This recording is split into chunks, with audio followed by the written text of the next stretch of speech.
So I just joined Dyalog' recently, and I'm mostly a full-time consultant to North American. Oh, the volume went. Testing. Okay, consultant to North American clients, but I do plan to do some APL Tools group work. And this project was originally done, like Brian said, when I was in college. So there's some things that you'll see that are not aligned with the APL Tools group, but small things like Quad IO. But that's going to be a little bit of change for me. Yeah, so I'll start. What the goal of this project is to create GUIs at a higher level of abstraction.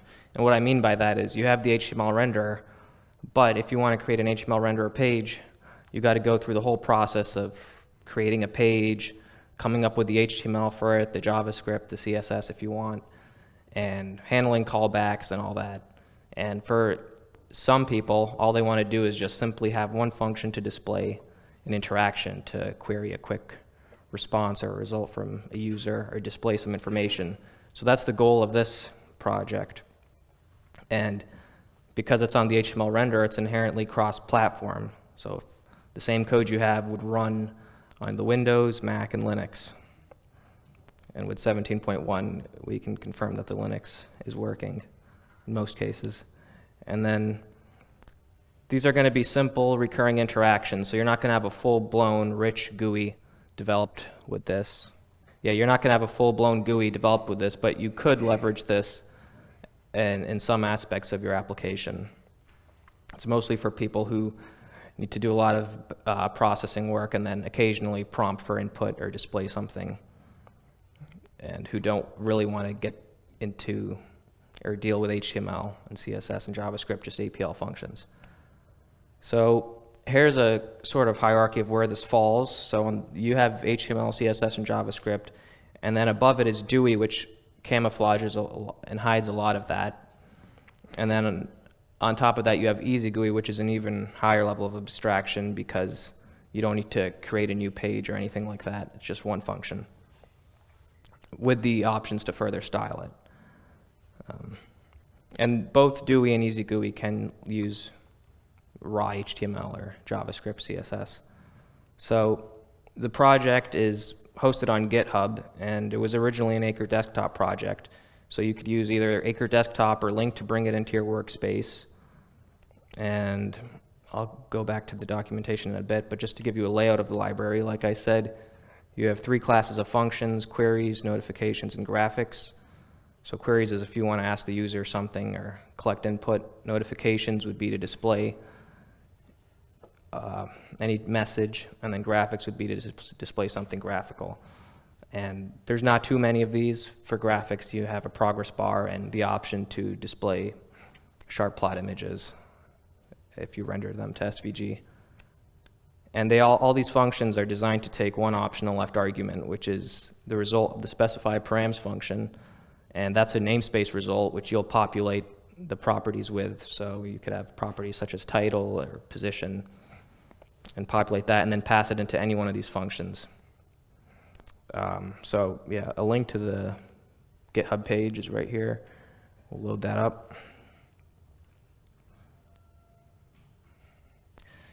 And here's where you could find the documentation, the parameter function here. These are the list of the properties and just describing them. You could specify CSS if you wanted to. Chord, just like a quad WC object, and some other stuff, like size, title. And themes was recently introduced, and this is probably going to replace a lot of what the CSS was used for. The goal with themes is just to be, you'll have a list of themes, and they'll handle the CSS and JavaScript for you. So this is just, right now I only have a couple in there as a proof of concept, but it could be further expanded. And button caption and the button position if you wanted the bottom left, bottom right, whatever. And then the different types of functions, what they take, and they're pretty simple functions, but this is created to be expanded.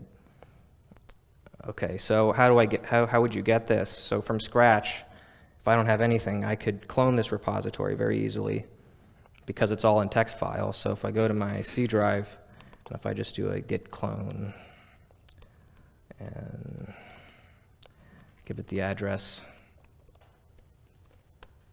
so that's going to clone. Okay.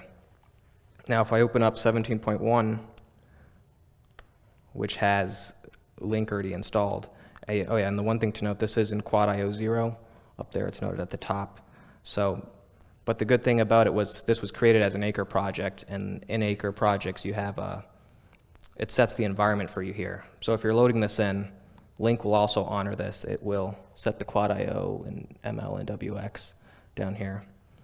But the important distinction is that Acre Desktop is a source code management system where Link isn't. So if you just create a directory with Link, it's not going to keep your environment. But if I go back to APL here and version 17.1, zoom in a bit. Is that clear, or do you want a different color? Are you larger? Okay. Yeah, that's a little too large. Okay, so now I have that. I've created that file straight from GitHub. So all I'm going to do is link, create, put it in the root directory, and that's where I had it. And now that's linked. So if I go to APL source, go to the user functions, I have a list of the functions here. So very basic interaction. So if I needed to ask a question like, is it Christmas yet? And if I close it, that's going to create the page for you and have those options in there. So, you know, yes, you get a response back, one. So in your function, you could just call this and collect the response and then process it in any way you want. And if it's aborted, you get a -1. And then, like I said, you have the specify params function, which takes key value pairs, or you could just assign the namespace result and then work with it. So I could, if I wanted to do a title, that's going to give me a namespace. I could either pass that in as I could assign it and do other stuff like change the position, 0, 0, put it in the upper left-hand side, and then just pass that into this function, and it'll process those. And you could use that same namespace with any other function. So if I wanted to select from a checkbox, let's do a couple as countries, UK and Ireland. That's the default. It doesn't, it's minimal styling imposed, but you have the option to further style it. So I'll throw that in and it'll put the title up and all those properties. And like I said, we could add a theme, which is going to be a sibling namespace. So if I go to #themes, and let's say I wanted to do a dark theme. Now, if I pass that in, that will render it with a dark theme. And I could also change the size, make it bigger, 50 by 50, and then just run that again. And right now you get the indices of the results, so that'll be in quad IO 0, so you have to 1+ it. Okay. And let's say I wanted to get a file and process a larger file. I have a CSV file somewhere on my disk, and I think it's in C, users, Josh D, data, another folder, and something else, and then another folder, and that. You can see it gets very complicated to type in path names. If only there was a function that would help me get file input. So if I look at my functions list, I have a find file function, and find the countries.csv file, and I'll assign that to a path. And that would, and this would allow for a cross-platform file input. So you'd have one button. There's one little tweak that needs to be made on Linux, but it's possible. So there's the file there. I remember that folder. I just select it and then hit OK. Now I have my path, and I could take all this data in the CSV file and from this path, and I could assign this to countries. And now we have a list of countries. And what we'll do is we'll select from a drop-down, just give it the countries. And what this is this an example of a function that's using JavaScript under the hood. So what it does is it calls out to a CDN to get this to allow for interactive filtering of the select options. And CDNs are content delivery networks, and they're really good at giving you data back fast because they have, instead of one origin server, they'll find the closest one to you, and they'll do caching. And the good thing about this is if you don't have internet connection, your program's not going to crash. It's just you won't get the extra styling. And this was just an example, and CSS or JavaScript isn't imposed, or you don't need to learn it. It's going to be provided in. So I'll select a couple countries, USA, we'll do Ireland, let's try France, okay. And then you hit OK, and you get the indices of the result. And obviously, if you index into those, that's what you chose. So these are very simple functions that you don't need to handle callbacks or anything. And then you have some notification functions. So if you wanted to notify an error, let's say you had a rank error or something. If you have a trap in your code somewhere, it's very easy to just notify that, spit out the error message, and it'll do some custom stuff for you, or even info. If you wanted to, let's do if you had a matrix of data, it'll just break it up by rows. So yeah, and then obviously these functions also can take the parameter namespace. Let's give it a header, and we could just say to display data, and make the size a bit bigger. Okay, and then notify some info. Oh, and you could see we didn't pass in NS as a namespace, so it didn't render that. So now if we pass it in, it renders those properties that we assigned. And what we can also do is we could display some graphics. So say you have a sharp plot image, there's a render SVG method, and I have an example of that here. If I do SVG, and if I have a display SVG function, that'll take it, and you can have your SVG, your sharp plot images rendered, and obviously they could take a namespace with further properties to specify it. Okay. And originally this was designed for single functions, but let's see. The way that the underlying class works, if you go to any one of these functions, you have a form builder class, and that's, if you leverage that, you could combine different elements and make a more generalized form with different inputs. So just the layout of how the class works, because you have, this is how it builds the HTML, and it splits up the HTML tags into different fields, and then at the end it combines them together as one HTML string. So this way, if you needed to add something, you're not searching for that point in the big HTML string to input it there. You would do it there, and at the end it'll coalesce it all into your HTML string that it generates. But this is all done under the hood, and you can use this to leverage multiple inputs, but I also thought of creating a sort of more generic make form function, and this was, so if you just give it, let's say you wanted input type of, or you wanted a number, and let's do, pick your age, and then you could also pass it text input. Let's do first name, last name, and it'll combine those two, and you could have multiple groups together. And obviously you could add more stuff here.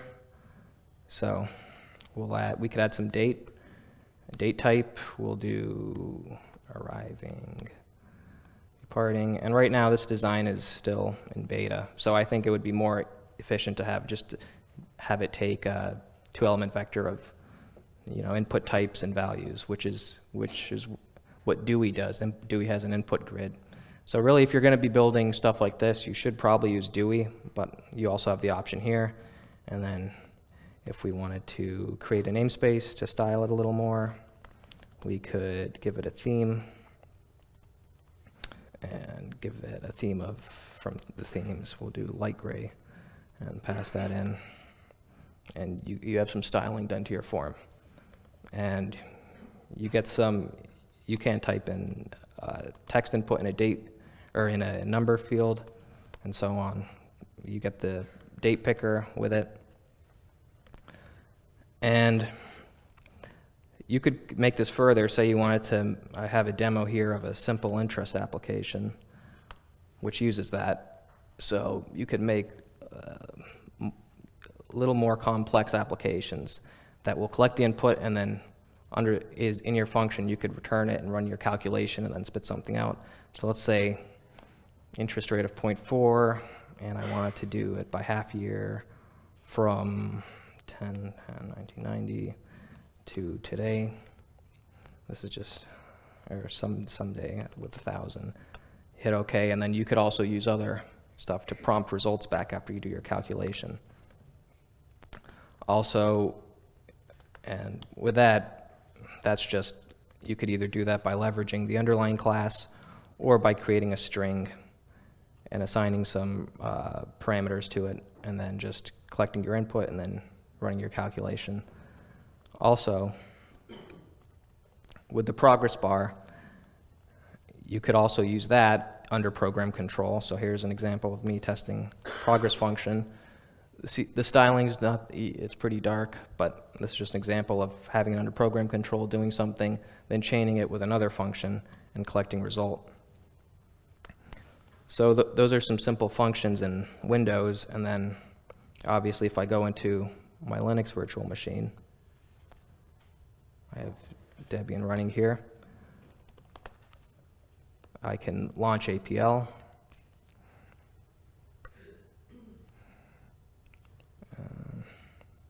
So that loads up using ride and link. Oh, let's see, where am I? So I'm over here, and I have a file called Easy GUI, so I'll just link it in, link create here, and that links it in, and then I could run under APL source, under demo. If I run my test progress function, that should produce the same thing. There's a little lag there, but you could see that the code's the same exact, but you get very similar UI in whatever operating system you're in. Okay, let's go back here. Yeah, so that's the genesis of this project, and there's different, let me resume this PowerPoint. Yeah, some possible future enhancements. I'm thinking of having a generic spreadsheet function, which you just, to make it more in tune with APL, you just give it a matrix of data and it would pop up a very nice spreadsheet. You know, because you can make very nice ones with JavaScript and CSS. And if this utility library handles all that for the APLer, then that's the idea here. And providing more themes, that's a new concept, but I think the idea of themes is good to kind of prevent APLers from learning HTML, CSS if they want to. I mean, obviously it depends on where you fall in the gradient. If you want to do a full-blown HTML render application using that, using your own HTML, CSS, you could. If you want to use GUI with some, that's another option, but this is meant for people who really don't want to learn that technology and have simple applications. And the file input, there's one minor thing that needs to be needed. But that's the idea here. And it's a small project, but with input, we could see what people are interested in and what they'd like to see. I think Stig from SimCorp had a really interesting idea of creating this using a sort of JSON-like file to specify how you want a HTML renderer page built. Okay, oops. Yeah. So that's an example of the functions, and I could take any questions now. Okay, well, there's one coming. I'll ask a quick one while Morton makes his way over. And as long as the answer isn't too embarrassing for you or for me, what's the small tweak that's required on Linux to get the file box to work? Oh, it's a pop-up thing with input, so it won't pop up, it won't show up when you do it, but it shows up in a Linux browser, so we know it's possible. Okay. It's just something that, yeah, we could look into, but okay. It's 100% possible. All right, okay. Yeah, it's just, yeah. Yeah, okay, well, one of us will look at that. Yeah. All right, well, Morton. Yeah, so it's not really a very technical question. This was your final project at Scranton University. Right. And what did they say when you handed in an APL? project. Well, they couldn't say anything. How did they mark it? So I just, They just Yeah. gave you an A. And no, I mean, Stephen Mansour was also there, so he was also a part advisor. So he was an intermediary, but yeah. Yeah. It was a small project, but looking for input to see what people want to, what people are interested in, if they want to see more libraries that are shielding away the underlying technologies, or if they want, but I think it's good to have different libraries like this and DUI, where you have DUI, with DUI you have more control and you could make more generalized things, but with this, obviously with the higher level of abstraction, you can't have that finely tuned application, but it's the pros and cons. It's easier to deploy. You get one function. For example, this is a one-liner that will generate that. I wouldn't advise you to write like this, but it's in quad WC form. It's one line that will specify the parameters as an argument and then make the form. But yeah, there's still some design because it did veer off from its original plan, and now I think we can add more features to it. I just had one idea while I was standing here. It might be a really good idea to think about whether you can have a batch mode for this, so that you could actually run these functions with no terminal attached and have it take input from a redirected file or something like that. Right. So then people could use, and if they wanted to run something interactively, they could do that. But they could also set up a way to run batch. Because this is really intended for applications that don't have much of a GUI, right? It's just things that need to give you progress, maybe need to ask you a question. Right. If something goes wrong, prompt you for what do you want to do now, kind of thing. Right? Yeah. Yeah. Okay. Great. Thanks. Other questions? Or Okay, any more questions? No? All right, well, thank you, Josh. It was great. okay. Thanks.